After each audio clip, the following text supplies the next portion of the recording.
preserving the religion of Islam, preserving the message of Imam al-Hussein specifically after the day of Ashura.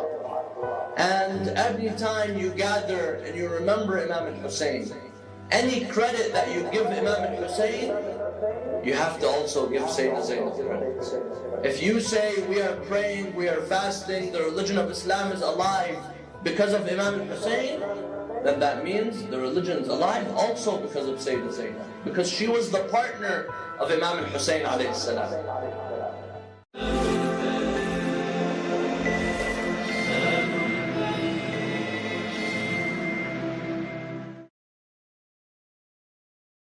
After inadvertently killing a Coptic, Musa flees Egypt in search of a new life. Musa alayhi salam travels day and night through the barren deserts until he reaches the green pastures of Midian. Allah subhanahu wa ta'ala describes his arrival in the land of Midian in Surah number 28, verse 23. وَلَمَّا وَرَدَ مَاءَ مَدْيَنَ وَجَدَ عَلَيْهِ أُمَّةً مِّنَ النَّاسِ يَسْقُونَ وَوَجَدَ مِن دُونِهِمْ امْرَأَتَيْنِ تَذُودَانِ. And when he arrived at the wells of Midian, he found a group of men watering their flocks, and he found beside them two women holding back their flocks. Musa alayhi salam approaches the two ladies and asks, قَالَ مَا خَطْبُكُمَا? What is the issue? Why are you standing away from the crowd? Why are you not watering your sheep? They reply, قالتا لا نسقي حتى يصدر الرعاء وأبونا شيخ كبير. We shall not water our flock until the shepherds disperse, and our father is an elderly man. Musa alayhi salam was so impressed by the modesty of these two young ladies that he offers them a helping hand. Despite the fact that he was fatigued, despite the fact that he was hungry and he was in a foreign land, he helps the two ladies water their flock. فَسَقَى لَهُمَا ثُمَّ تَوَلَّى إِلَى الظِّلِّ فَقَالَ رَبِّي إِنِّي لِمَا أَنزَلْتَ إِلَيَّ مِنْ خَيْرٍ فَقِيرٌ. So he watered their flocks and then turned towards the shade and said, My Lord, I am in dire need of any good that you may send.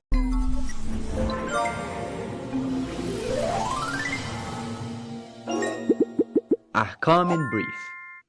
Wudhu.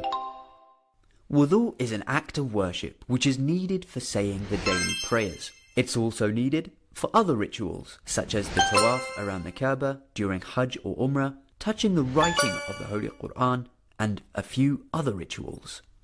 Wudhu is performed with water.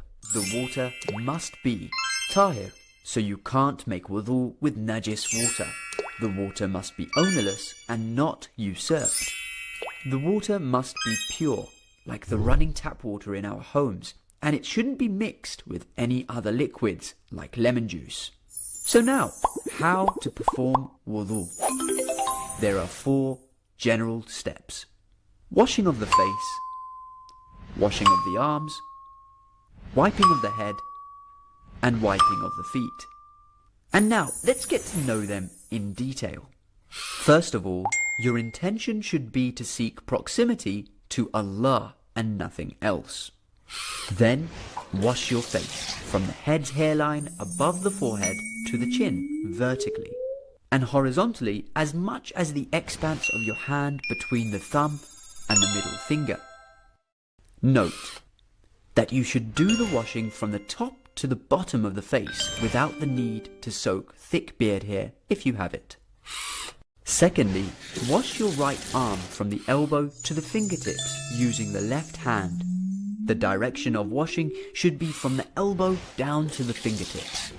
Repeat this step for the left arm, this time using your right hand. Third, wipe with your right hand while it is still wet the front of your hair, preferably with the palm of your hand, starting from the top of the head to the hairline, excluding the forehead. Note that the wiping area should be completely dry before this step. You can wipe the hair with no need to wipe the scalp. Fourth, while both hands are still wet from the previous steps, wipe your right foot with your right hand from the toes to the ankle. Repeat this and wipe your left foot with your left hand. Note that the wiping parts should be dry, and you are not allowed to use new tap water for these steps. That's it. The wudhu is done, and now you are in a state of tahara. There are a few general instructions which you have to observe performing your wudhu. All the parts of your body which are engaged in wudhu, including your face, hands, arms, top of the head and feet, should be tahir before making wudhu, or at least they should become tahir while you're washing them. Wudhu must be sequential. That is, the washing of the face should come before that of the arms, your right arm before the left one, and wiping the head before wiping the feet. The wudhu acts should be carried out uninterrupted and without any delay. You should continue the process while the previous washed or wiped parts are still wet. Otherwise, if the delay causes the parts to become dry, the wudhu is void. This is exceptional if they become dry as a result of strong wind or hot weather, while you're continuing in your normal pace. You must do the acts of wudhu by yourself as long.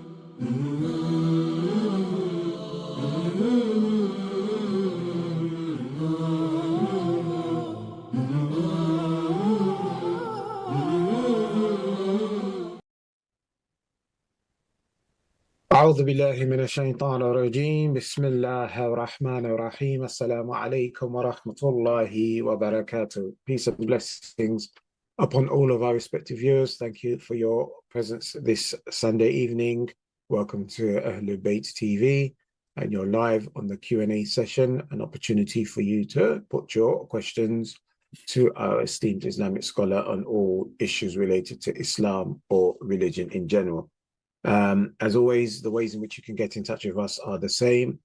The number through which you can send us a WhatsApp message or an SMS is on your screens as we speak. Alternatively, excuse me, if you're watching via YouTube, you can also post your questions there, and time permitting, inshallah, we will do our utmost to get through all of your questions before the conclusion of tonight's show. Without any further delay, on behalf of all of our viewers, I welcome our esteemed Islamic scholar to Ahlulbayt TV, His Eminence Sayyid Mohammad Al-Mousawi. Sayyidina, always a pleasure to have you with us once again. Assalamu alaikum. Assalamu alaikum wa rahmatullahi wa barakatuh. Bismillah ar-Rahman ar-Rahim. Alhamdulillah. We thank Allah and thank Allah and thank Allah, and we will never be able to thank Him enough.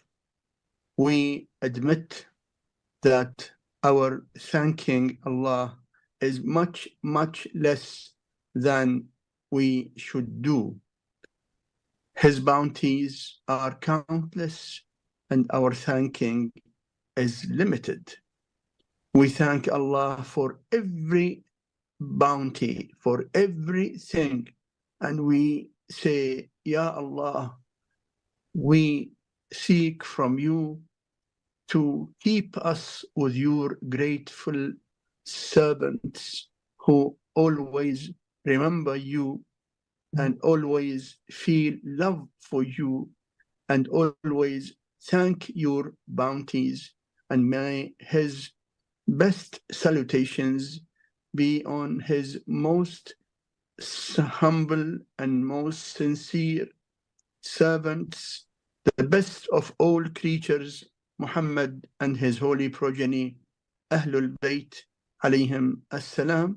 And we seek for Allah to grant us more love for Muhammad and his holy progeny, Ahlulbayt, and more obedience for their teachings and following to their orders.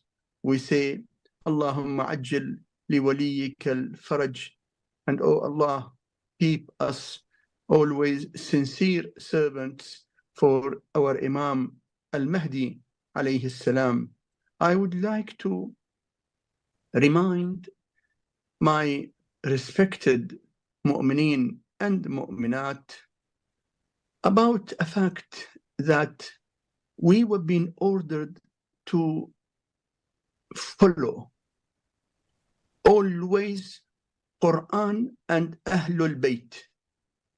That is the hadith which is called hadith الثقلين أو الثقلين ما إن تمسكتم بهما لن تضلوا بعدي أبدا. Means if you keep following both of them, you will not go astray. Which means if any failure in following Quran and Ahlul Bayt means there is astray. We need to focus. Are we really and practically following Quran and Ahlul Bayt or not? Is it enough to claim that we are following Quran and Ahlul Bayt, even if our practical steps, our acts, our deeds in some situations are away from Quran and away from Ahlul Bayt? This question is very important, because when we say that we are following Quran and Ahlul Bayt, we have to be sure that we are not doing anything which is away from the teachings of Quran and Ahlul Bayt. We don't disobey Quran and Ahlul Bayt for any reason, even if the reason is our place of stay where we live. We cannot justify ignoring the orders of Quran and Ahlul Bayt just because we live in a non-Muslim country and we obey and implement and follow the non-Islamic laws. A Muslim is supposed to follow Quran and Ahlul Bayt. When there's a dispute between you and another Muslim, you cannot ignore Quran and Ahlul Bayt, thinking that going to the un-Islamic or non-Islamic court of law will get you more money. A Muslim woman, God forbid, having a dispute with her husband, she ignores rules of Quran and Ahlul Bayt and goes and tries to get more money from her husband under the excuse of the law of the land. No doubt, we don't go against the law of the land. We, as followers of real Islam, of the Prophet and Ahlul Bayt, should be among the best citizens. But that does not mean that we leave our faith. If the law of the land where we live allows people to drink alcohol, that does not mean that we should drink alcohol. We don't go against the law of the land when we deal with others. When we use the roads, the public transportation, the matter of taxation, we always abide to the law of the land. But when it comes to our religious matters, we are responsible to follow what Allah ordered us. Means we follow Quran and Ahlul Bayt. If we ignore that, that means that we are not really following Quran and Ahlul Bayt. We should not leave following Quran and Ahlul Bayt when we think that it is in our favor. No. There is no such exception. We cannot say, I praise namaz, I go to the majlis, I go ziyarah, I go umrah, I go this, that, but when it comes to matters of money, I try to take more money from my right under the excuse of the law of the land. The rights that we have on others and what rights others have on us must be followed as Quran and Ahlulbayt. If you ignore Quran and Ahlulbayt and go against what Allah and the Prophet and Ahlulbayt said, it means that you need to think again. Following Quran and Ahlul Bayt is not just a slogan. It is a practical act. Practically, we have to follow Quran and Ahlul Bayt in each and every matter. When I want to talk about others, I should never backbite. Why? Because backbiting is a sinful act. And in Quran, Allah said, أَيُحِبُّ أَحَدُكُمْ أَن يَأْكُلَ لَحْمَ أَخِيهِ مَيْتًا فَكَرِهْتُمُوهُ. Do anyone from you like to eat the flesh of his brother's dead body? You will then hate him. Those who believe in Quran really and believe in Ahlul Bayt, they don't go against them deliberately. So I would like to remind myself and every believer who is hearing me that following Quran and Ahlul Bayt must be practical in each and every matter, under any circumstance. Then we will be on the right path. May Allah guide us all and protect us the whispering of shaitan,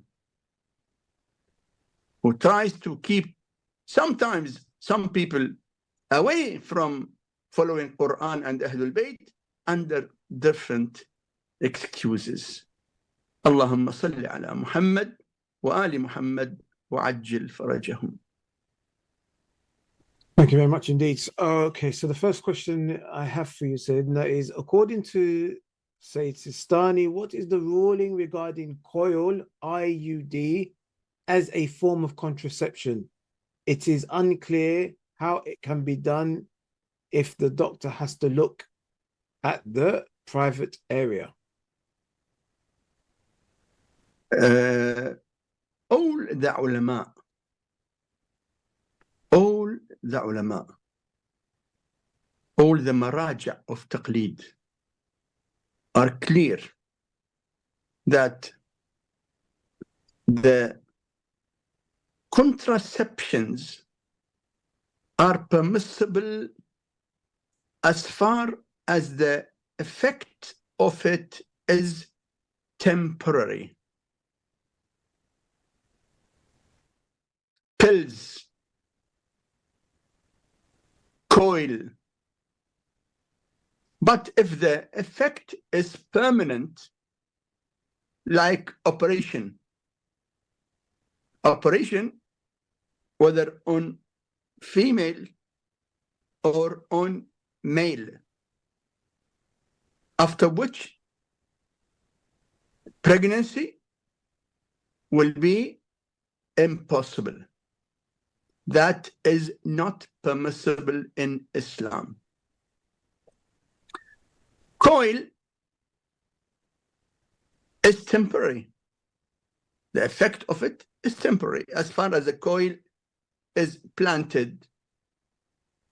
But the procedure of planting the coil, if it involves a sinful act, that sinful act is not permissible at all. If the implanting of the coil requires looking at the private part, means that looking is sinful and it must be avoided. They should find out another way to plant it without looking at the private part of the female. Yes, please. And is this also the case, just to clarify, if the doctor is female as well? Even, you know, female is also not allowed to see or look at the private part of another female. The only person who is allowed to look at the private part is the husband, who is allowed to look at the private part of his wife, and the wife who is allowed to look at the private part of her husband. Only. Mother cannot look at the private part of her daughter. Father cannot look at the private part of his son. So looking at the private part is only and only allowed between husband and wife. So if the doctor is a lady doctor, that does not mean that she will be allowed to look at the private part of her female patient. No. If they can do something to plant the coil using her husband, yes, but without her husband, no one is allowed to look at the private part of the female. Same also the private part of the male. Some people go for tube. You know, they take semen from the husband and plant that semen in the ovary of his wife. The question is here, how do they take the semen? In some clinics, they make masturbation. And that masturbation is the way that they take the semen from the man.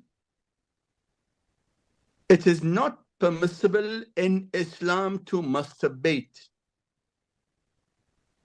The man himself is not allowed to masturbate using his own hands or his own body or anything else. The only way which is allowed is his wife. His wife is the only human being who is allowed to use her body or her hands to masturbate her husband. So we always say that when an act is required, we should not do any sinful act in the way. The sinful act is sinful act. So if they want to take semen from the husband, they should not do it in a wrong way. They should do it in the right way through the man's wife. Yes, please.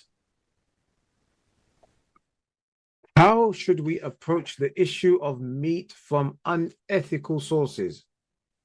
So I'm assuming this means it's halal, but maybe the way that the animals are treated or reared is unethical. You know, when some people deal in a bad way with the animals, that is wrong. But that wrong does not make the animal non-halal. Wrong is wrong. Anyone who does wrong, anyone who ill-treats animals, that is a sinful act on them. But animal is halal when animal is still alive before slaughtering it. The animal must be alive before it is being slaughtered. Those people who use electrical shock, stunning, if the stunning makes the animal dead, if the animal dies, then this animal is non-halal forever. If you slaughter it in front of Qibla and do whatever you do, animal which is dead before slaughtering is non-halal animal. That's it. So we say that ill-treating the animals is itself a sinful act. But that does not make the animal non-halal as far as the animal is still alive before slaughtering it. That's the point. So, ethical way of slaughtering means we should not slaughter an animal by torturing or stunning, which leads to death. Before the slaughtering, animal must be alive. Yes, please. What is the throne of Allah? It cannot be physical, but there are narrations that there is something written on the throne. How do we explain what it is? We have got regarding Al-Arsh, and we have got Al-Kursi. In Quran, وَسِعَ كُرْسِيُّهُ السَّمَاوَاتِ وَالْأَرْضِ. Then we have got Al-Arsh.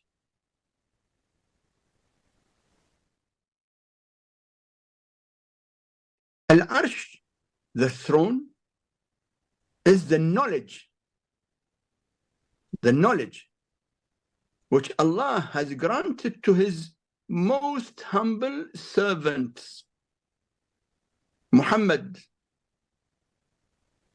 peace and blessing be upon him and his holy progeny, and other prophets who are Nuh, Ibrahim, Musa, Isa, and best of the ummah of the prophet means Amir al-Mu'mineen alayhi salam, who is not a prophet, but he is the best of the whole human beings after Muhammad, peace and blessing be upon him and his holy progeny. So Al-Arsh is the knowledge. What is the difference between the knowledge in Al-Arsh and in Kursi? Kursi also knowledge, but Kursi, وَسِعَ كُرْسِيُّهُ السَّمَاوَاتِ وَالْأَرْضِ, is regarding the knowledge of the skies and the earth, while Arsh is much wider. Kursi is the knowledge about the skies and the earth, and Arsh is the wider knowledge which is regarding everything created by Allah subhanahu wa ta'ala. Yes, please. There are different avenues to looking into your future, e.g. file. If you do this, is it true it reduces your lifespan as a consequence? We don't have in Islam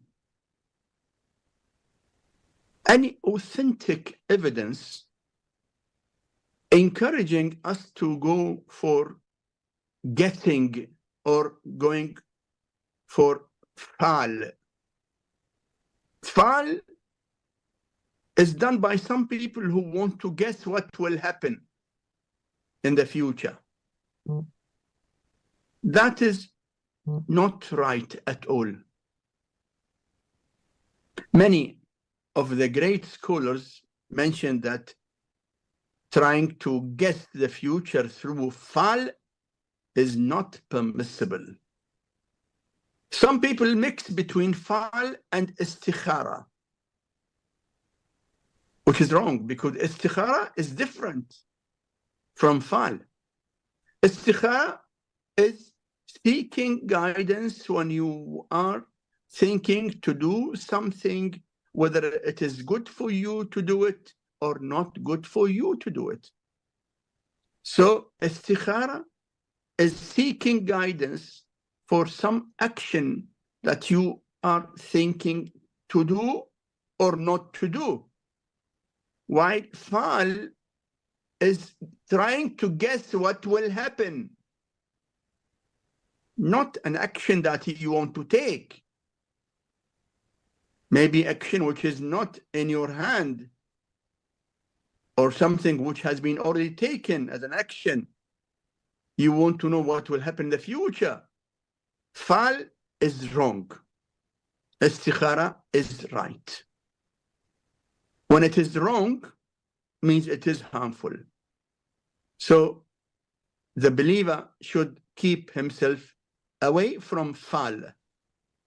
Yes, istikhara, to take an action when required, of course, not in any matter and not always, because istikhara, when you have an intention to do something, but you are not sure whether this action will be good or not. And the istikhara needs to know about what you want to do. Before the istikhara, we have got istishara, means consultation. If after consultation about what you want to do, if you are still unclear whether it is good to do or not good, then go for istikhara. So istikhara is good, fal is not good at all. Okay, thank you.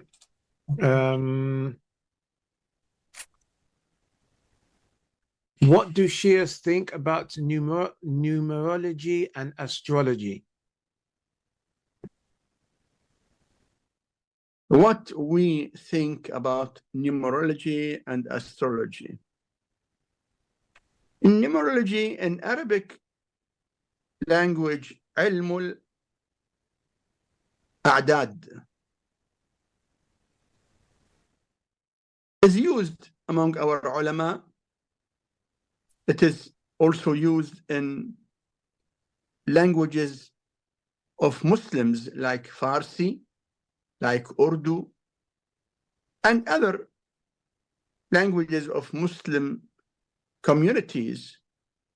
So we, in our history, we have got many of our scholars who use the numerology, giving dates of something.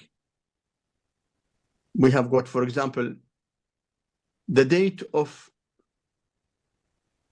some important matter being made in a statement. We have got one of our great scholars, Sheikh Al-Ansari, when he passed away, one of the ulama, he said the history of his passing away is ظهر الفساد. ظهر الفساد, these are the letters ظ, ها, را, ألف, لام, فا, Sin, Alif, Dal is the date of the passing away of that great alim. So, numerology in this way has been used in our history.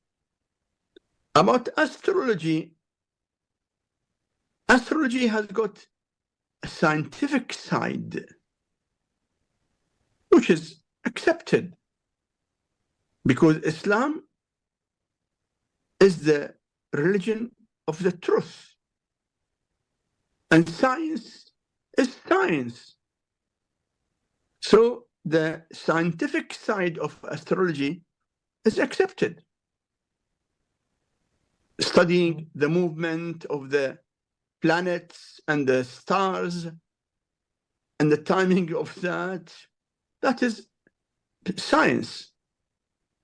That is knowing about the creatures of Allah subhanahu wa ta'ala. But there are people who take astrology as a source of expectation about the future. That is not good. That is not scientific. Such people who try to expect what will happen in the future because of some movements of planets and stars and galaxies and so on, they are not doing as we are being taught in Islam. So we keep astrology only in the scientific side, and we leave the expectations which are not scientific. Yes, please. Okay. Should we boycott for Palestine? Do we have to?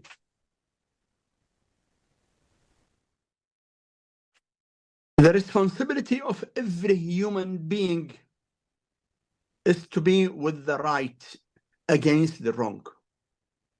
Every human being. Because if you don't support the oppressed, you are directly or indirectly supporting the oppressor. And it is wrong to support the oppressor in any way. When there is a genocide in which children are being slaughtered, women are being killed, genocide in every meaning of it, and you have the ability either to support those who are slaughtering the children financially by buying, dealing with the companies financing the oppressors, then you will be part of the genocide. You will be also a partner with them in shedding the blood of the children and women and innocents. No, we must boycott. Yes, it is a religious responsibility, not an option. No, it is a religious responsibility, obligatory, wajib, compulsory, to boycott everyone who supports the genocide. Everyone who supports by sending money, donation, weapons, anything, any person who is supporting the genocide in any way, we are not allowed to buy from them or support them. That is our minimal responsibility. Some people say, no, I don't find any alternative goods or products.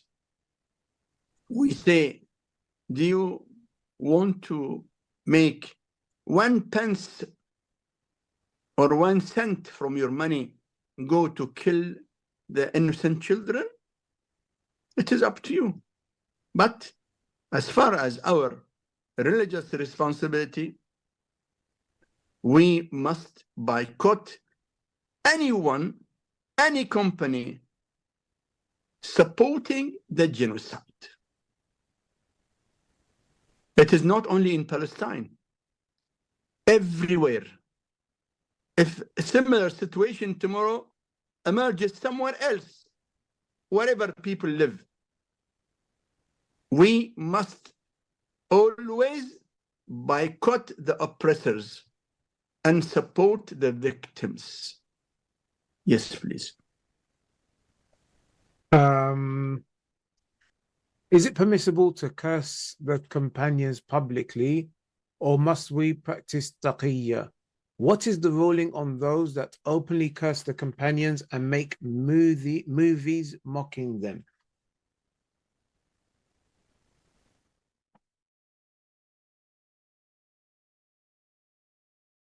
You know, the life of the Prophet and Ahlulbayt is full of lessons for us. The life of the Prophet and Ahlulbayt, peace and blessing be upon him and them, they had enemies, but we don't have in their life cursing their enemies in public. Our 12 infallible imams lived with different types of enemies: open enemies, secret enemies, in different ways. We don't have that the imam himself curses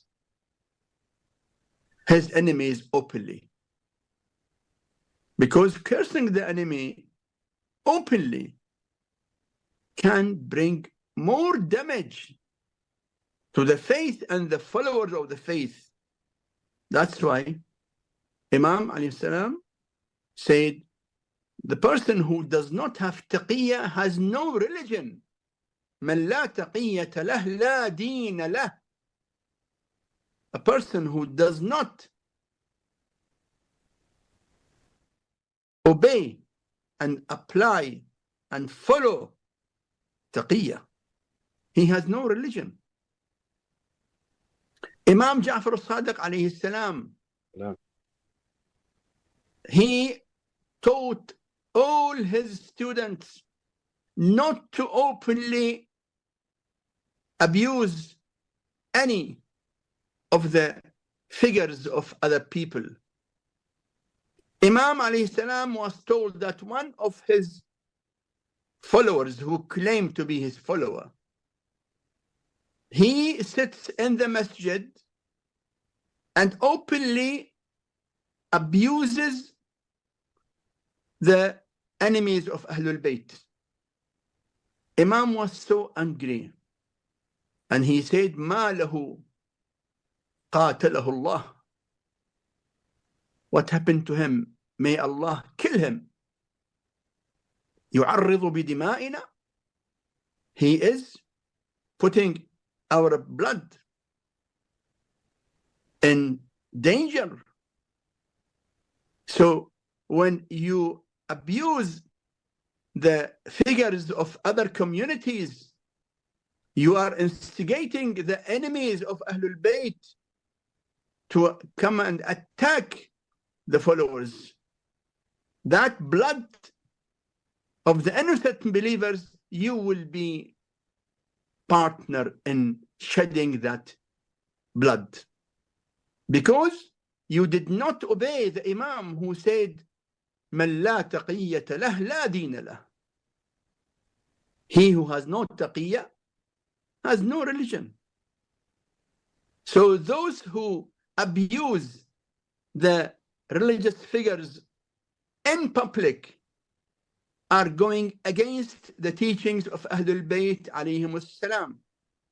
They are claiming that they are very enthusiastic Shias. No, they are not. they are going against the teachings of Ahlulbayt, who ordered us not to abuse the figures of others. You follow the Prophet and Ahlul Bayt, and don't follow their enemies, but don't instigate other communities, and don't make them attack the followers of Ahlul Bayt and kill them if you are living in a place where you are safe.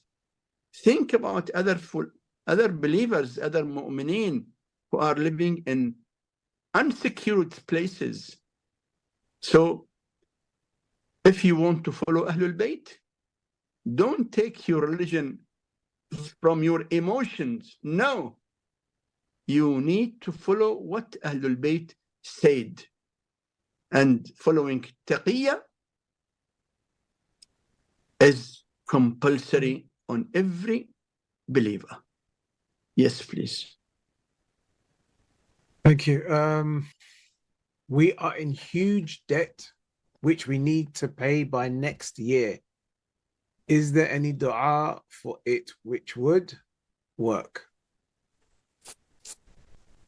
There are many recitations, many supplications, many Quranic verses, many dhikr, many word to recite for getting rid of the debts. Number one, I'll give a few examples. Repeating astaghfirullah, istighfar, as many times as you can. Number two, be awake between Fajr and sunrise, busy in remembering Allah, reciting dua, Quran, supplication. Okay. Number three, praying for the believers who have got debt and financial problems. Pray for them. Allah will accept your dua and grant you what you have asked for other believers. Number four, go to your parents. Even if they are not alive, go to their grave and pray near your parents.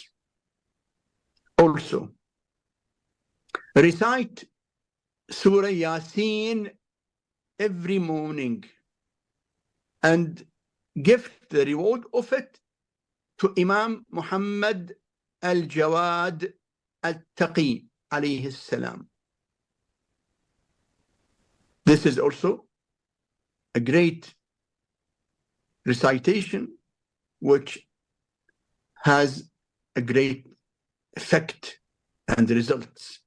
Recite Surah Yasin in the morning and give the reward of it to Imam Muhammad al-Jawad al-Taqi alayhi as-salam.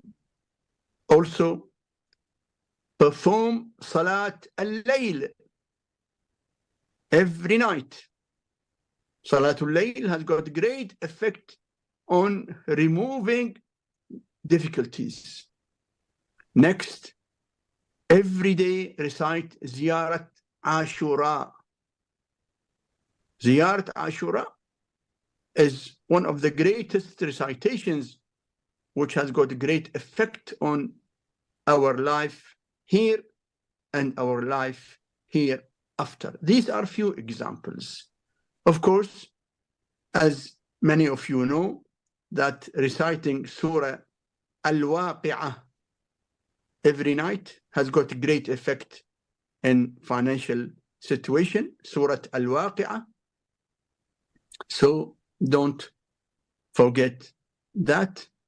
And repeating Allahumma salli ala Muhammad wa ali Muhammad is also one of the ways of getting more blessings, inshallah. Inshallah. Is it okay for us to be asking Allah to fulfill our material needs? Should we not be praying for that which will benefit us in the hereafter, as opposed to, I don't know, I need a new car and therefore I'm praying to Allah or using these istighfar or ziyat ashura, etc., to gain my worldly needs. It is permissible, it is good to seek our need in this life and hereafter, because Allah the Glorious has said, Id'uni astajib lakum. Ask me, seek from me, I will respond to you. Whether our need is to live good life in this world or to live good life here and there, it makes no difference. It is good. Whatever we need, we seek from Allah subhanahu wa ta'ala.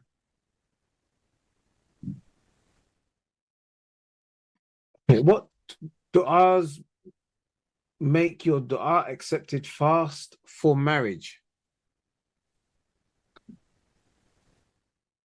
Every dua should be starting with Allahumma salli ala Muhammad wa ali Muhammad,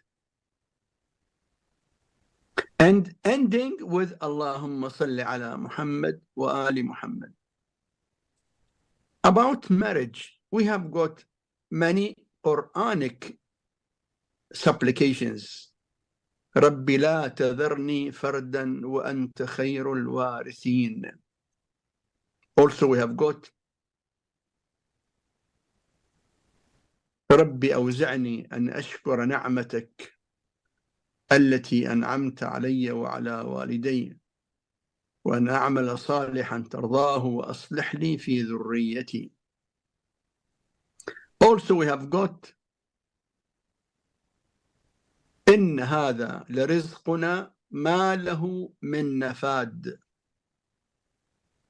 And also any dua which comes from your heart in your own language.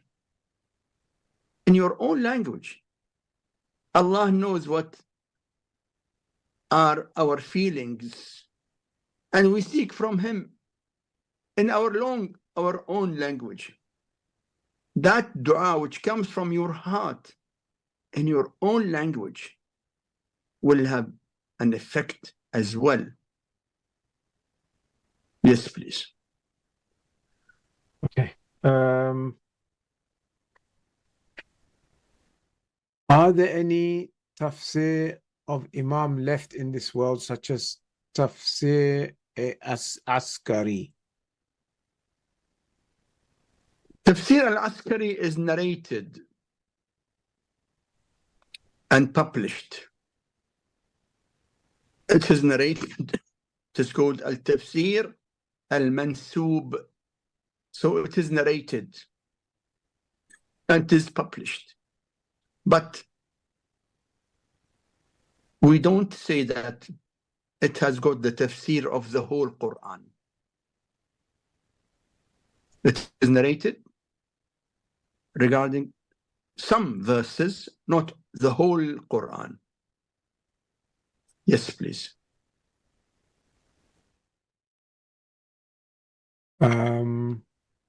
Another request for dua for long life. Yes, of course, the dua for long life. Every mu'min should pray to seek from Allah long life. Not only long life, because the important life or the good life is the life which is full of good acts. Otherwise, long life with bad acts is not good. It is harmful. We always pray for long life, which is good life, life of quality, life of good deeds, life which keeps us with the servants of Allah we don't want life just for life. We don't want life which has no obedience of Allah. The life which we want is hayatan tayyibah, life of good deeds and good faith and good feeling and peace of mind. The life of the servants of Allah that the believer adds every day and every night more good deeds. The hadith says, لا يزيد المؤمن لا يزيد المؤمن عمره إلا خيرا. The believer gets more reward and more goodness with more days and nights that he lives. This is the criteria. We don't want life of eating and drinking. No, that is even with the animals. No, we want a life of loving Allah, remembering Allah, serving Allah, worshipping Allah, doing good to our families and to our relatives and to every human being. Yes, life of quality, not quantity of hours and minutes. No, the quality, how to live, not just to live. No, we don't want to live just to eat and drink. No, we want to live to do more good and to be more near to the servants of Allah subhanahu wa ta'ala. Is there any specific dua that one can recite for long life? A specific dua for long life? Yes, we have got Allahumma ja'alni mimman tala umruhu wa zaka amaluh. Allahumma ij'alni, of course, starting with salawat, Allahumma salli ala Muhammad wa ali Muhammad. And then Allahumma ij'alni mimman tala umruhu wa zaka amaluh. Allahumma salli ala Muhammad wa ali Muhammad. The dua reads, oh Allah, keep me from those who have long life and good deeds. That is the real meaning of living long. Okay, thank you. Yes, please. Let's see now. I want to start a business. What should I do so that I have that in my business? You want to start a business, what you should do to have blessings and success in your business. Number one, be sure that your capital is purely blessed capital, means halal, means permissible. Don't do business in a capital which is involving any doubtful amount. If the capital has got any unlawful amount, that is a reason of failure. So be sure that your capital is completely lawful, halal, including that if the capital was with you more than 1 year, you must pay the khums of that money which was with you for more than 1 year. So this is number one, the purity of the capital. Number two, when you do business, always be sincere dealing with others. Be honest in every step in your business, and don't deal with others, but only in the way that you want them to deal with you. Don't cheat. Don't give them, your customers, wrong information. Don't exaggerate. Be an honest person.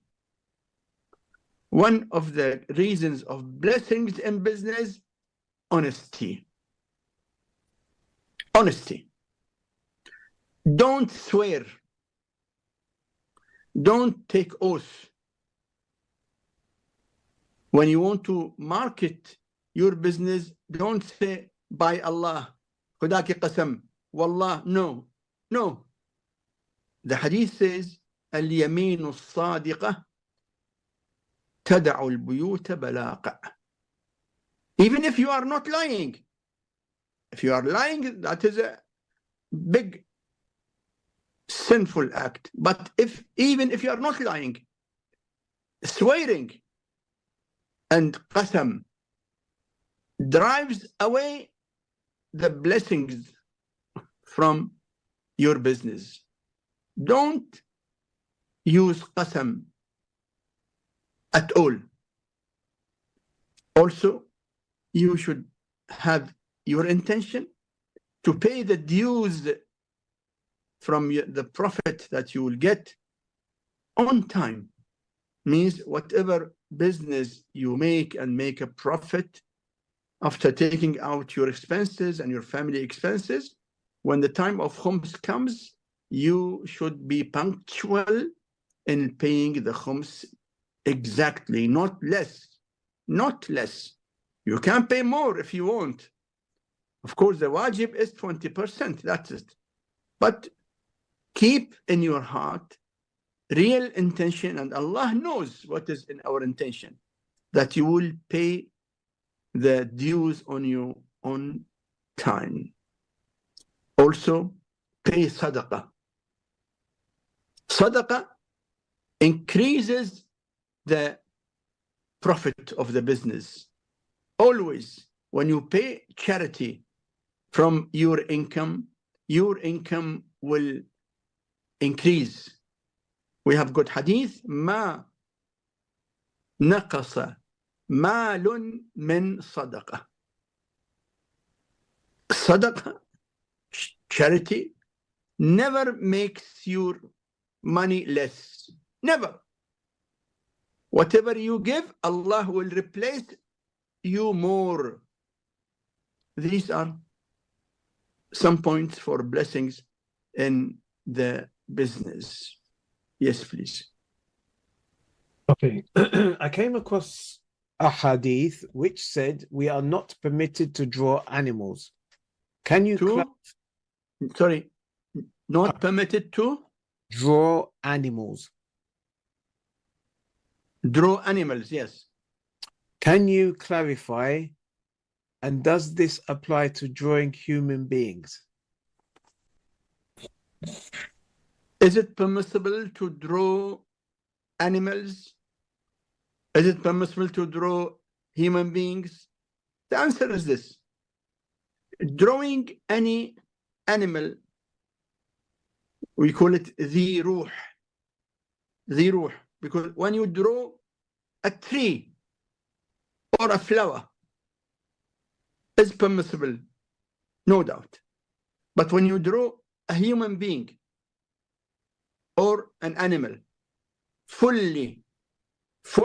body of a human being or full body of an animal, some of the ulama say that is not permissible. In this matter, the meaning of drawing is being discussed. We call it, and we read it in the books, المصورين. لعن الله المصورين. مصورين can be those who draw, and can be those who make idols, scriptures. So the ulama are discussing the real meaning of musawwirin through going through the understanding of that time.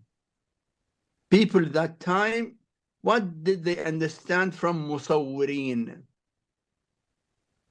Nowadays, musawwir in Arabic can be translated to photographer.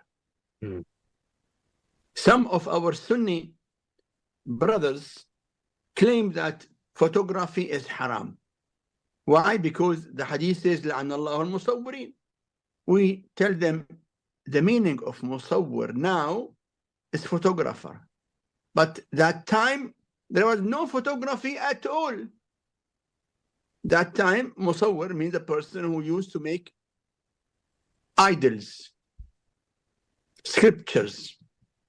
So I advise you to refer to your marja of taqleed in this matter. Yes, please. Sayyidina, can you explain to us how you said some of the Muslim brothers who are not followers of Ahlulbayt misunderstand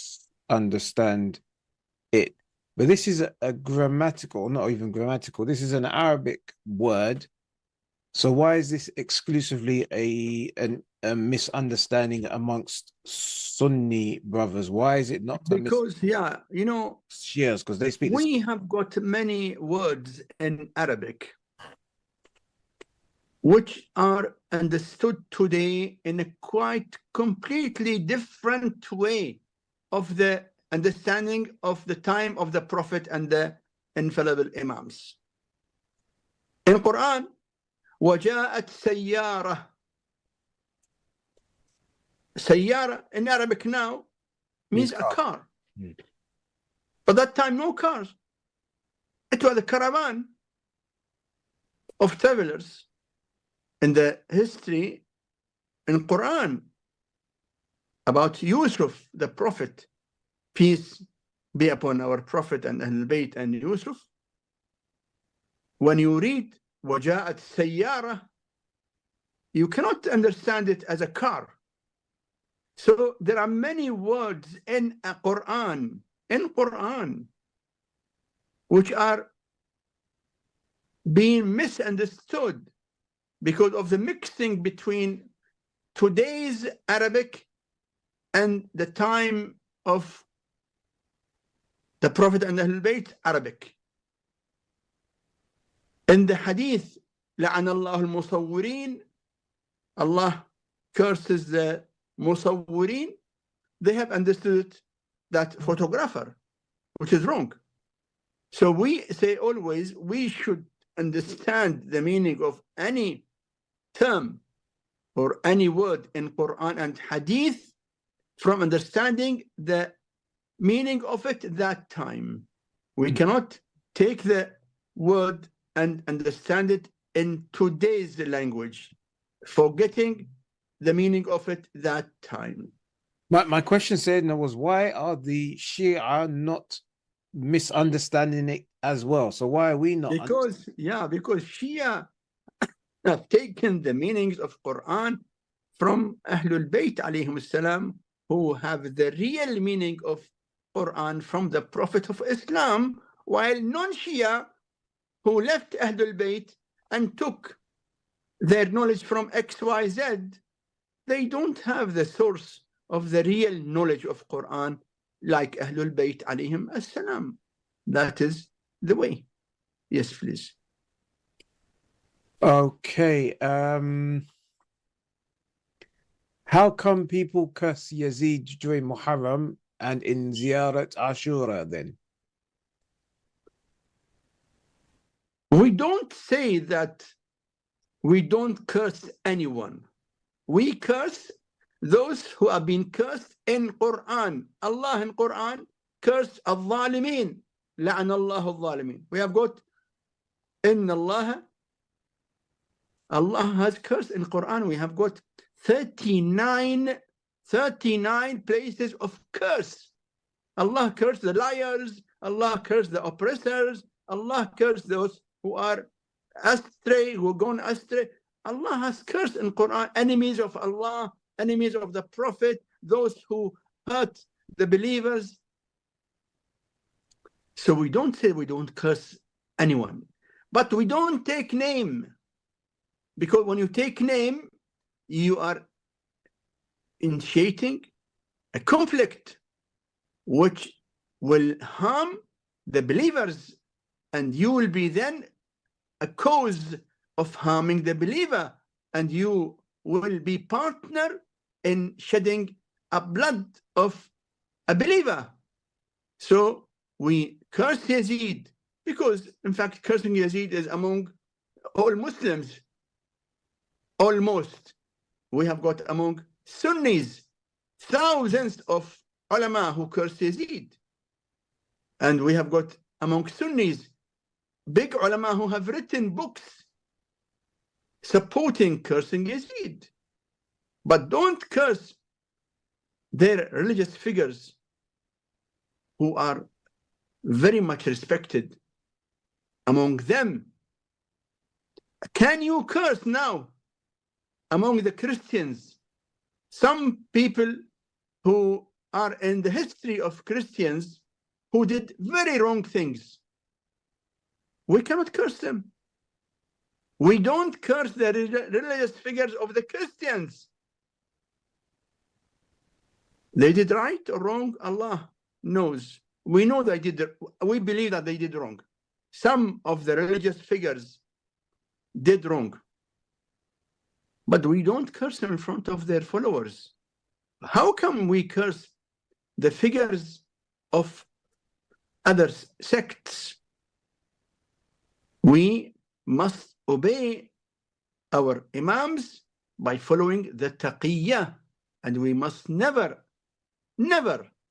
cause any conflict which will harm the believers and cause insult to them or danger on them or shedding blood. Anything which can cause harm must be avoided. That's why Ahlulbayt said, without taqiyya, there is no religion. Man la taqiyyata lah, la deena lah. At-taqiyyatu deeni wa deenu abai.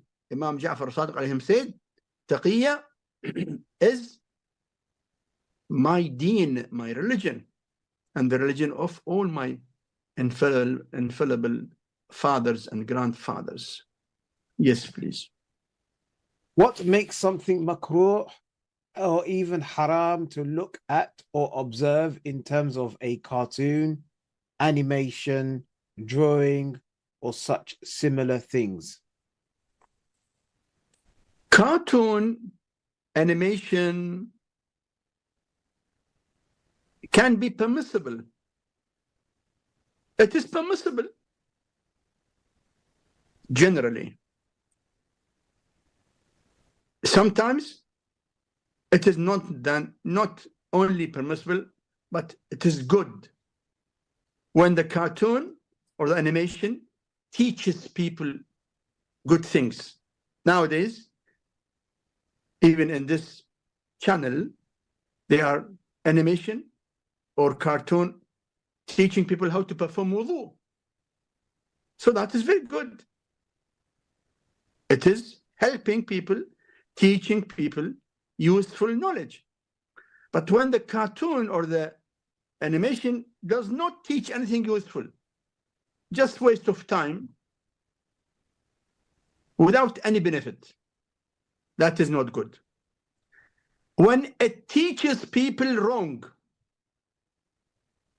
when it encourages wrong behavior, like crime, teaches people how to steal, if it teaches people wrong behavior, then it becomes haram. So, in this way, we understand the rule of watching cartoon or animation. Yes, please.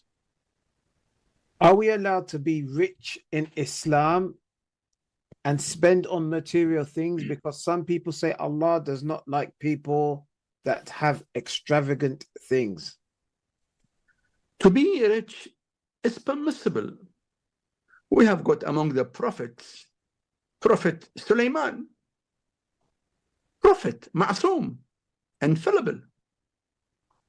And Allah granted him kingdom. So to be rich is not haram, but how to be rich? How?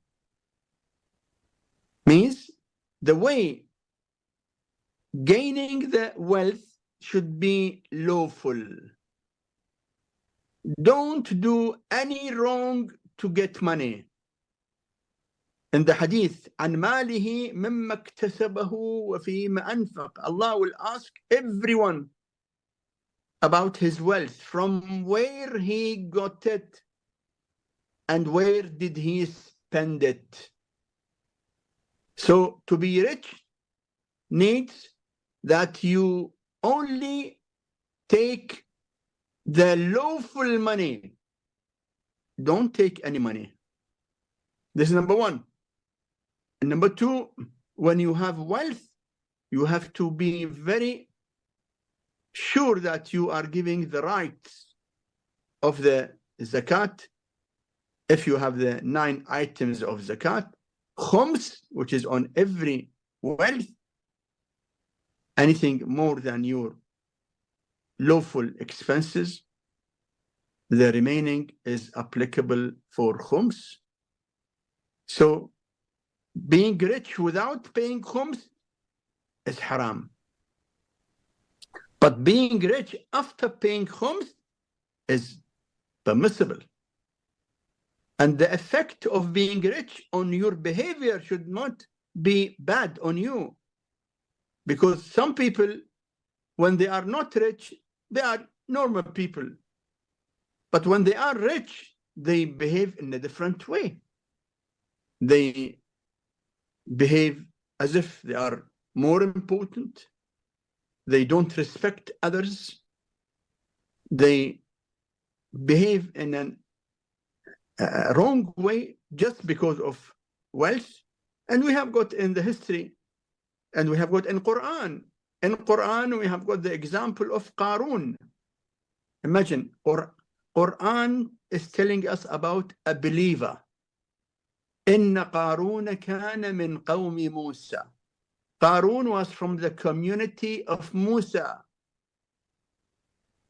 Qarun was cousin brother of Musa. Qarun was a believer and follower of Musa. Qarun was believer in Torah, and he used to recite Torah, tajweed. He used to recite Torah in a nice way that many of Bani Israel, the community of Israel, they used to gather near the house of Qarun just to listen to the recitation of Qarun to the Torah. He was not rich. When Allah examined him and gave him wealth, big wealth, وآتيناه من الكنوز ما إن مفاتحه لتنوء بالعصبة إلى أولي القوة. Allah said, we gave him treasures. Keys of it were difficult to carry. فبغى عليهم. He went astray from the believers. Then he started dealing with Musa in a different way. He was a believer in Musa and obedient and reciter of Torah. When he became very rich, he started misbehaving, and he thought that he is important. The end of Qarun was this, that Allah destroyed him. فَخَسَفْنَا بِهِ وَبِدَارِهِ الْأَرْضِ. So Quran is telling us about a human being who changed his behavior when he became rich. We have to be careful that if anyone gets rich, he should not lose his iman, his faith, his humility, his akhlaq. He should remain a humble servant of Allah and follower of the Prophet and Ahlulbayt alayhim as-salam. Yes, please. Why am I still stressed and have many problems in my life, even if I am making a lot of dua? Why is my dua not working? Your dua is working. There is no dua at all which is not working. Because Allah has promised, Ad'uni astajib lakum. Seek from me, I will respond to you. I will. Allah didn't say that I might. No, Allah said, astajib lakum. Always, when you seek from Allah, you will get the result of your dua. But when to get it, Allah knows the best time and best situation. Don't say that my dua is not working. It is working. It is working. But don't hurry. Don't jump on the results. Don't expect Allah to do what you think good. Allah does what Allah knows good. The time when Allah shows you and grants you what you are seeking is best known by Allah. You can continue seeking from Allah with trust in your heart that you will get from Allah the best in the best time. Yes, please. If I die, is it allowed for my wife to get married to another man? And in Jannah, who will be her husband? Me or the other husband? First question, in Islam, after the death of the husband,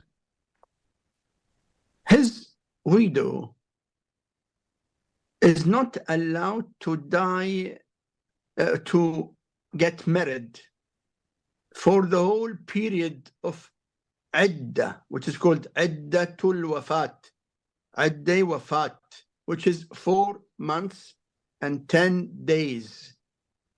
In 4 months and 10 days, immediately after she knows,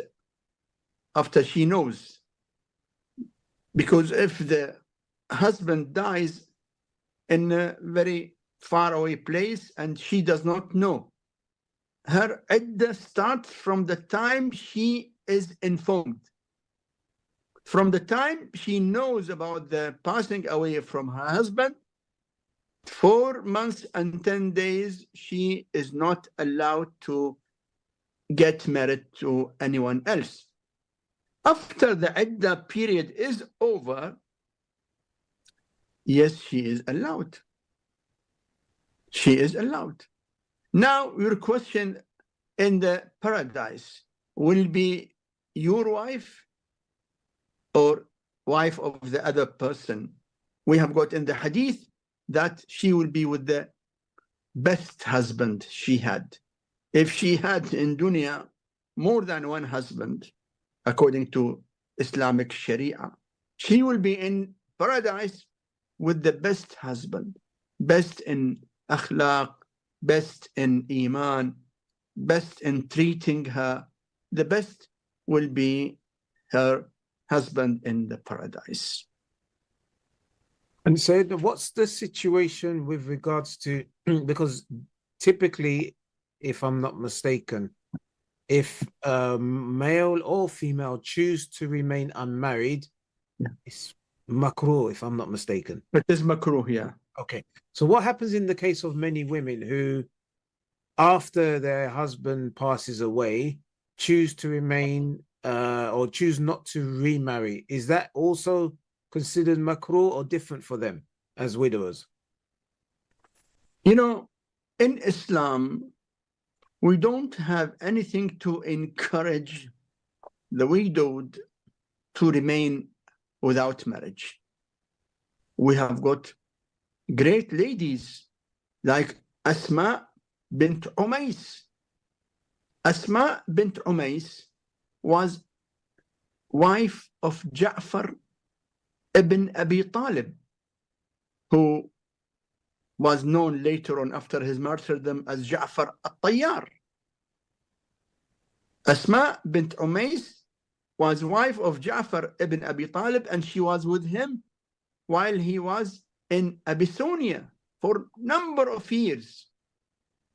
When Ja'far ibn Abi Talib was martyred in the Battle of Mu'ta in Jordan, Asma did not say that I will not get married. So we don't have in Islam encouragement for widowed lady not to marry. Some of widows, because of their children or because of any valid reason, decide not to marry. It is up to them. But in Islam, to live without marriage is makruh. It sometimes can reach to haram. If being unmarried can lead to wrong situation, then marriage will not be only recommended. When living without marriage can lead to harmful results, then marriage will not be only recommended, it will be obligatory. Yes, please. I would like to add here, some cultures look at the widowed lady that she should not marry again.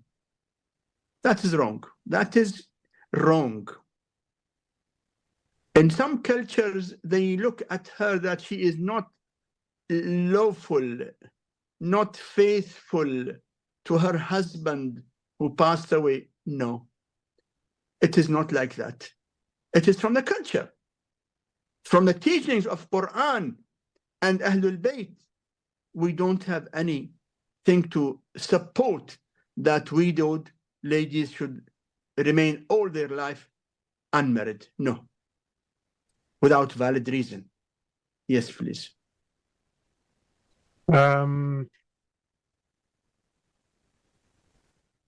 Here's a question. Is it allowed for us to buy things from businesses who are owned by gay people? Is it allowed to buy businesses? Buy things. Or buy things from businesses owned by people who do things which are not accepted in Islam? You see, you buy from businesses owned by non-Muslims. That is permissible.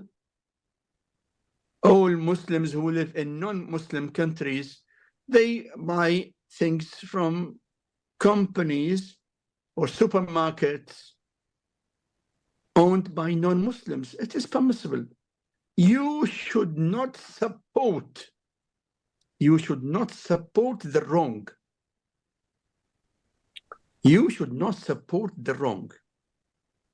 In any way, supporting the wrong is wrong. But buying from people who have their own faith or their own ideas without supporting the wrong is permissible. Yes, please. Okay.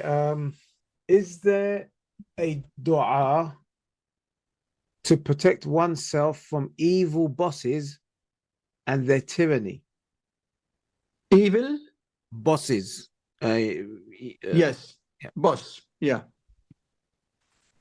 Okay. It is very good for those who suffer from bad boss or a manager or a responsible person who is unfair.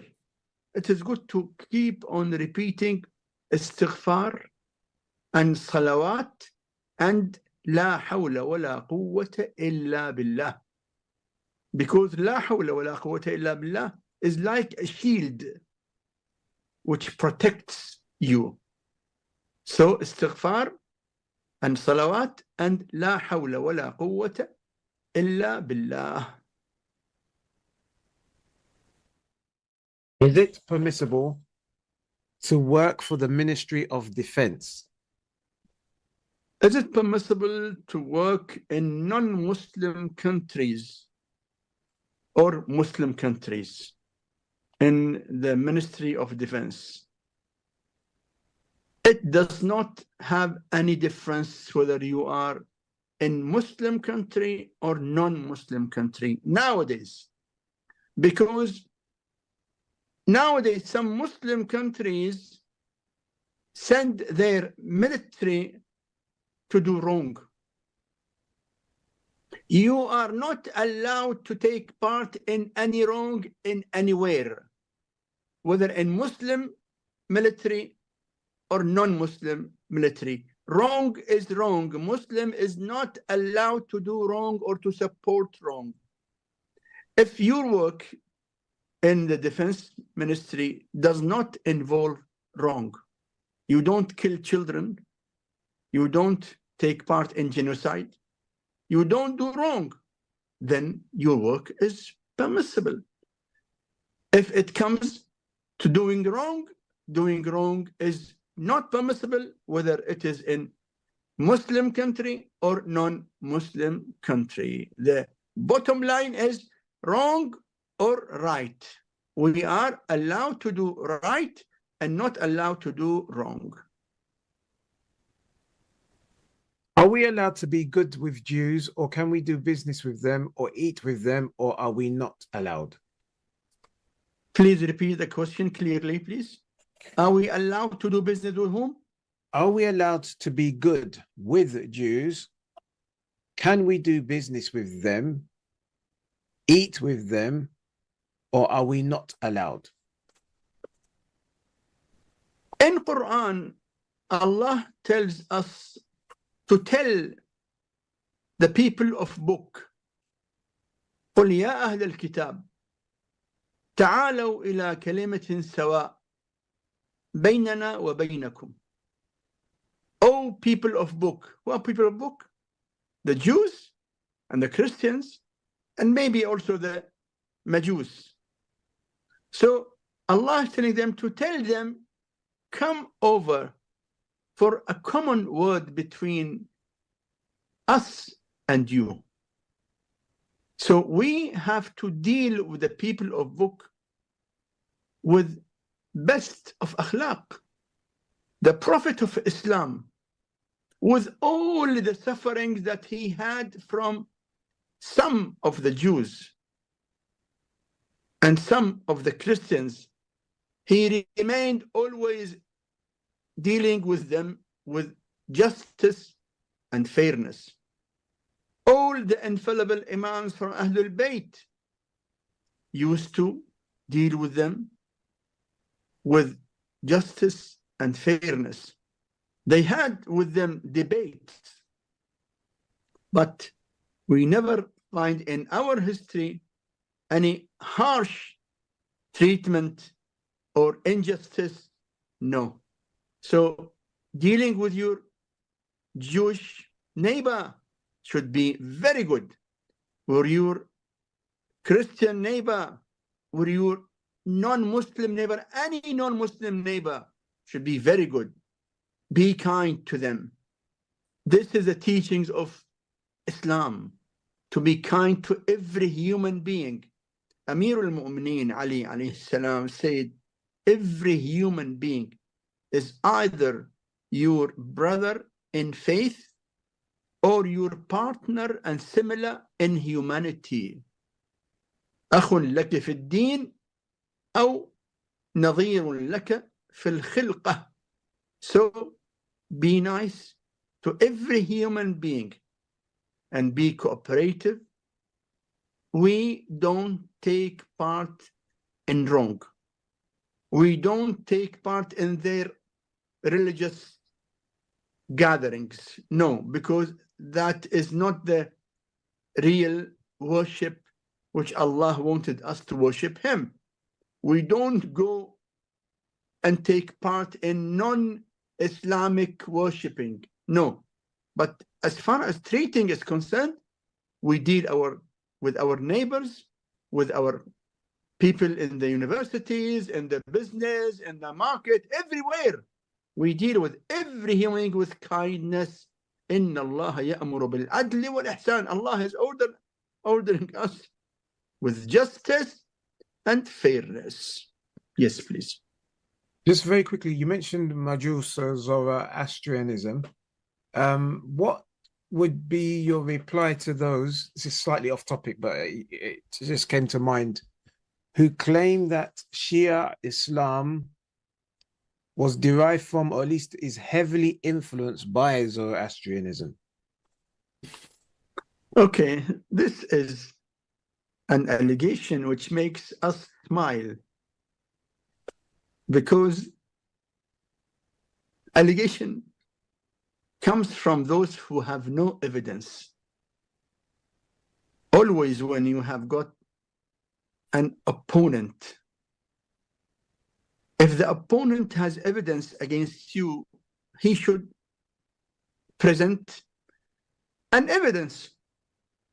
Shia Islam, right from beginning, from Saqifa, or even before Saqifa, Shia Islam is the obedience of the order of Allah, who told the Prophet to announce, Man kuntu mawlah fa'aliyun mawlah.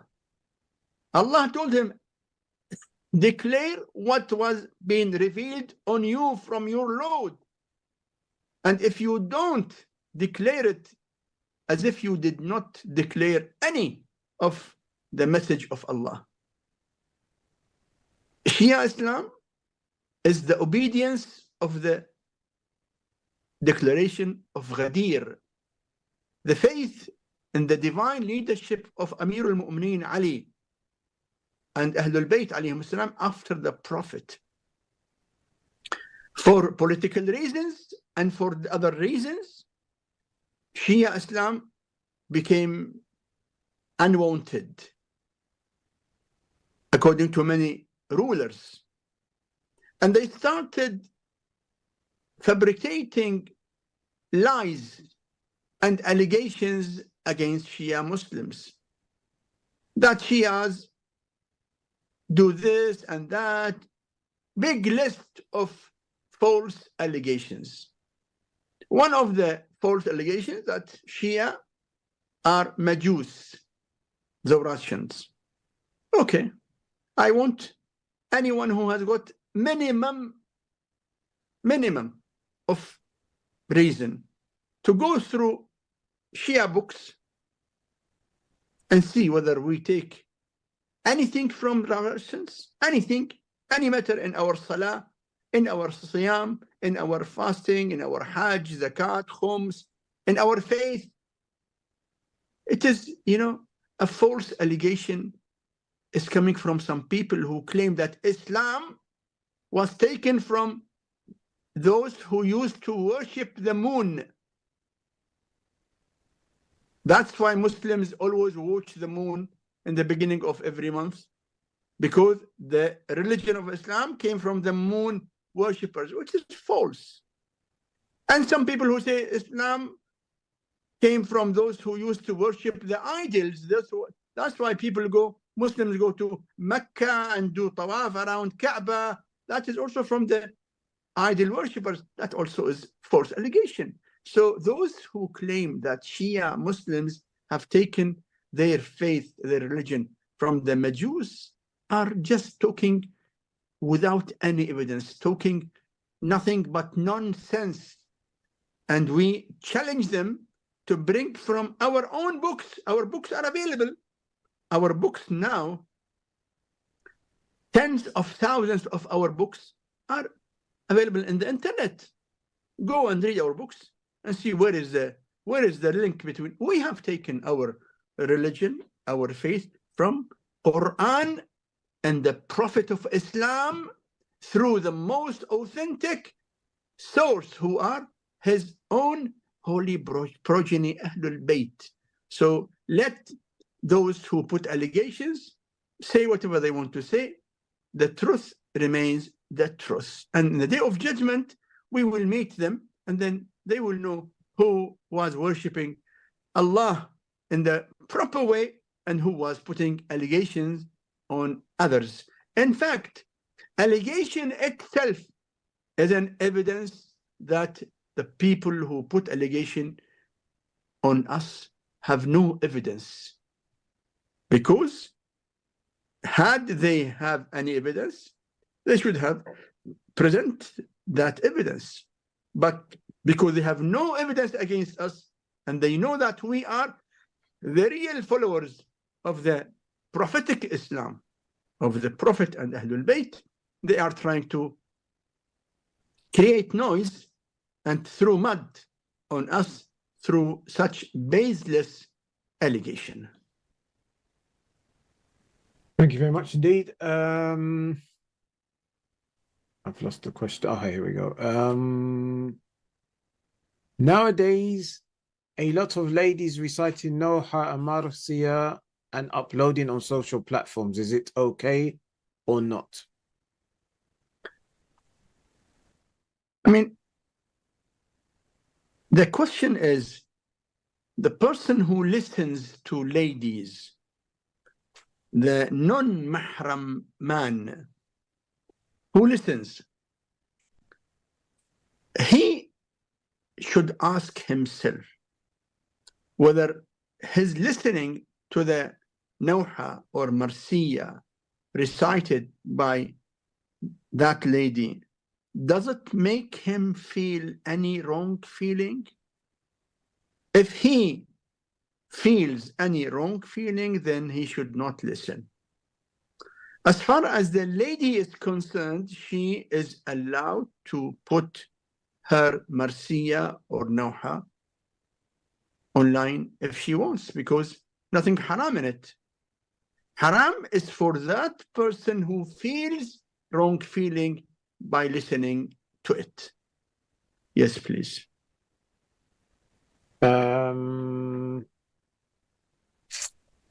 Saying Ya Ali Madad instead of Assalamu alaikum is okay to say or not?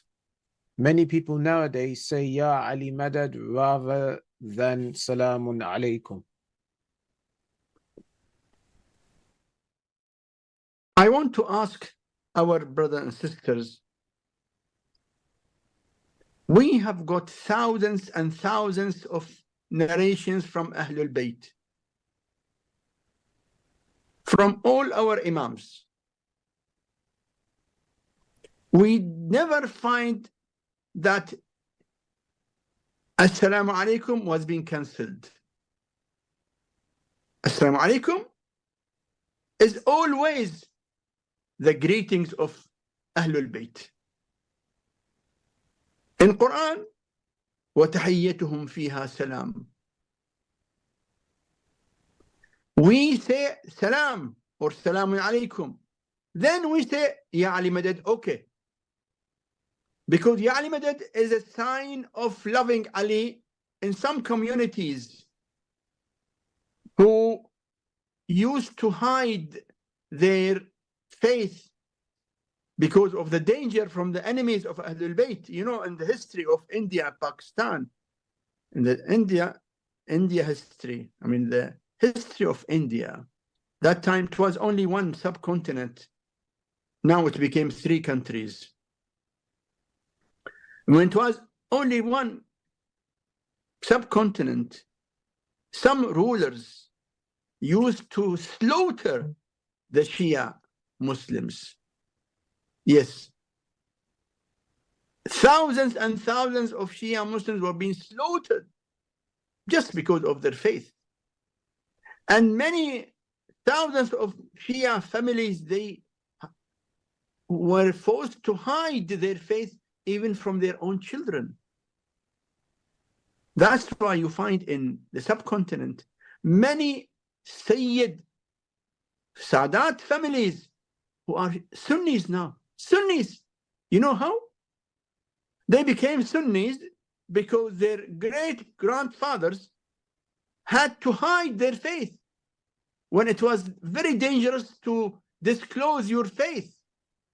And the children did not know that their fathers were Shia Muslims. And from mixing with the other communities, they grew up like them. And that is the reason why you find in the subcontinent many Sayyids who are Sunnis following non-Shia sects. Imagine. So we say Salamu Alaikum. Then if we say Ya Ali Madad, just to show that you are lover of Ali alayhi salam. But we don't have, in all the narration that we have, that salam was ever dropped by the followers of Ahlulbayt alayhim as-salam. Recently, a message was put into a WhatsApp group asking for people to donate to Shia families who had suffered in a flood.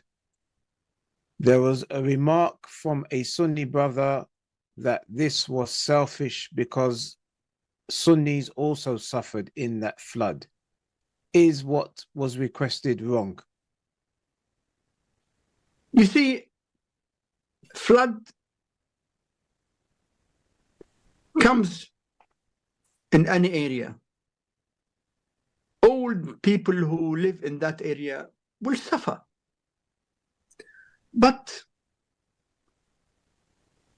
Shia Muslims don't get the support from many non-Shia organizations who support the victims.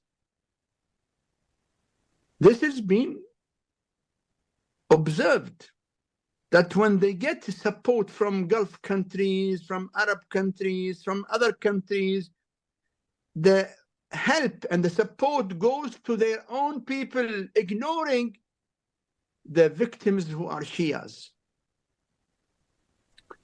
Unfortunately, there's no justice in distributing the help among all the victims.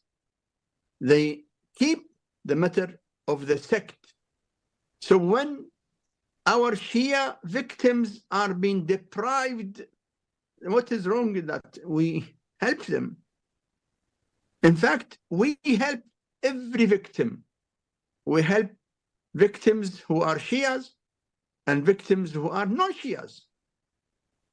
But when we say that we want our brothers to help the victims who are also our brothers in faith, nothing wrong in it. And we, in our distribution, we don't discriminate at all. We help every victim. We look at the human values. Yes, our own Shia brothers who are being deprived just because of their faith, we are trying to help them and get them whatever we can help to make them face the crisis. Back to numerology, it's asking, is it okay when it comes to things like Mawla Ali's number 1110 and Bismillah 786? Yes, that is part of it. Yes. Now, you know, Muslims in many countries, they write 786. 786 is the number of Bismillah ar-Rahman ar-Rahim. So that is also part of it, which is good. Yes, please. If you have done a mannat and forgotten what it was, do you have to pay kafara? Yes, please. Yes. If you have done mannat, which is in Arabic nadr, and you forgot, you must pay kafara. You must pay kafara. But, yes, please. But how do you calculate what the kafara is if you can't remember what the mannat or the nadhr was? The kafara, some of the ulama say that feeding 10 poor believers or clothing them. If you cannot afford that, then fasting 3 days. Okay, Yes, please. how important mannerisms for du'as or recitation of surah? Sometimes I am on a hurry and complete my timetable of du'as and Quran in haste without any reflection. Will these be accepted? Reciting dua during the hayd, meaning the menstruation, right? Is it this? No. It's asking, I'll read the question again. How important are mannerisms, I guess adab, or adab, for du'as or recitation of surah? Sometimes I am in a hurry and complete my timetable of du'as and Quran in haste without any reflection. Will these be accepted? It will be accepted, no doubt. But the degree of acceptance differs. Always the degree of the reward depends on the degree of the concentration and dedication and your reaction with what you recite. If you are in a hurry and read quickly and don't react with what you read, I don't say you will not get reward. You will get the reward, which Allah knows, but you'll get much more reward if you read with concentration. So it depends on our heart and our feelings and our sincerity. Yes, please. What kafara can we give to avoid barazakh adhab and have nur in our graves? And what dua can we pray to save our beloved ones from grave adhab who passed away? Okay. Kafara is compulsory. You know, there are different types of kafara. So kafara, when it becomes obligatory, we must pay the kafara.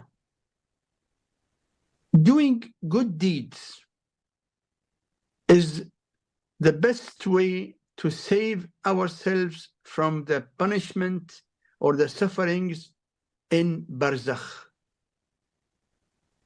If you want to live peacefully in barzakh, don't ignore night prayer. When you don't ignore night prayer, when you perform namaz al-shab, salatul layl, Allah will make your grave enlightened with the nur of salatul layl, night prayer. The person who has every night is enlightened with worshipping Allah in the night prayer, Allah will make his grave enlightened with that good deed. The person who always polite and very nice to his parents, very nice to his relatives, very helpful to the needy and poor and orphans and widows, a person whose heart is full of love of Allah and the Prophet and Ahlulbayt, his grave will be enlightened with the light of that love. So the way to get the light and the happiness and the pleasure and the peace in our barzakh is proper faith and nice and noble deeds. Our beloved deceased person, we want them to be also peaceful in their graves. Yes. Number one, to fulfill all their obligatory worships which they missed. Salah, fasting, Hajj, khums, any debt on them, to give it back. Also, to do good deeds, reciting Quran, doing majlis, feeding people, any good deed, and sending the reward of it to that deceased person. When you give charity on behalf of your beloved ones, he will be happy. So the way to keep our beloved ones who passed away happy is, number one, to fulfill their obligatory worship, which is missed by them. Number two, to do more good deeds and gift the reward to them. Before going to Hajj, I made another to fast on the day of Arafah. On the day itself, due to wanting to take part in the du'as and a'mal, I decided to break my fast. What is my kafara? Kafara is the same as we said, feeding 10 needy believers or clothing them. And if you cannot, then fasting 3 days when you are allowed to fast, because the traveler is not allowed to fast as far as the travel is permissible travel. So when you are allowed to fast, you fast 3 days. That if you are unable to feed 10 poor believers or clothe them. Okay. In Sunni Islam, it is haram for women to drive or ride a motorcycle because the wind makes her clothes show the curves or shape of her body. Is it halal in Shia Islam to drive or to ride a bike?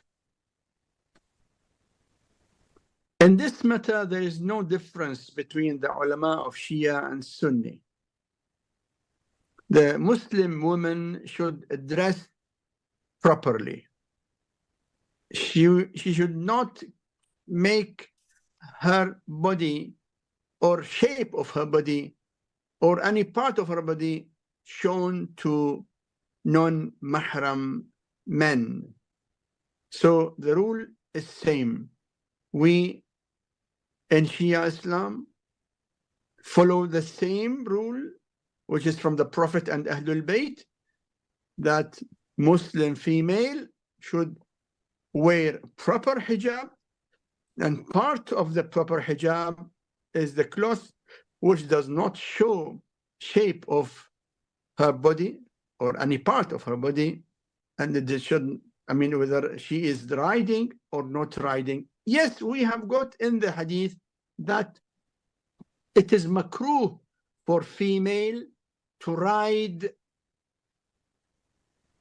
some like riding on the horse. Nowadays, the bicycle or motorcycle, makruh, but makruh is not haram. The obligatory is to keep her hijab proper. If she rides, and because of riding the bicycle or the motorcycle, her body will be, or the shape of the body with the hijab is obvious to non-mahram men, that must be avoided. Okay, thank you very much indeed, Sayyidina. We have just over a minute. Allahumma salli ala Muhammad wa ala Muhammad. One alim advised his students one advice.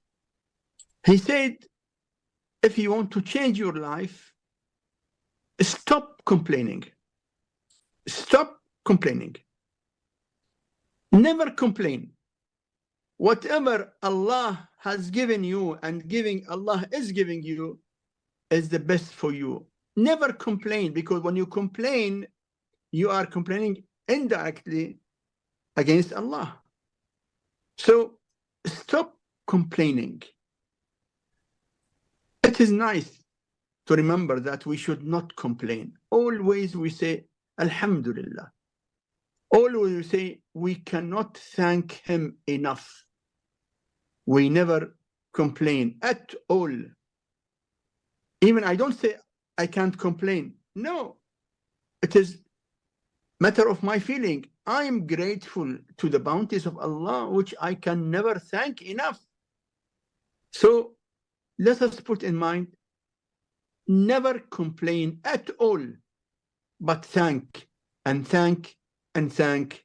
Allahumma salli ala Muhammadin wa ali Muhammad wa ajil farajahum. Thank you very much indeed, Sayyidina, and to all of our viewers. Apologies, wasn't able to get through all of your questions. Inshallah, we'll see you again soon. Until the next time, Assalamu alaikum wa rahmatullahi wa barakatuh.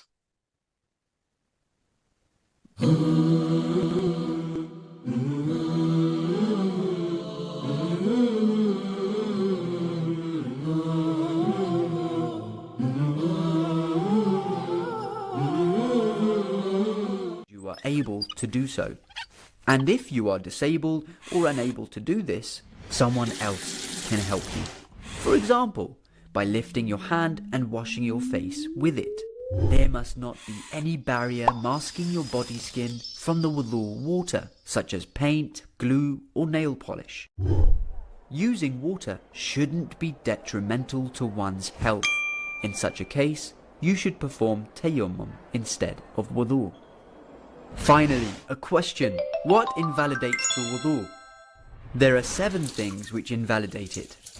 Urination, passing stool, breaking wind, sleep, anything that makes you unconscious, such as falling unconscious, or drunkenness. Medium and minor istihada for ladies. And finally, janaba.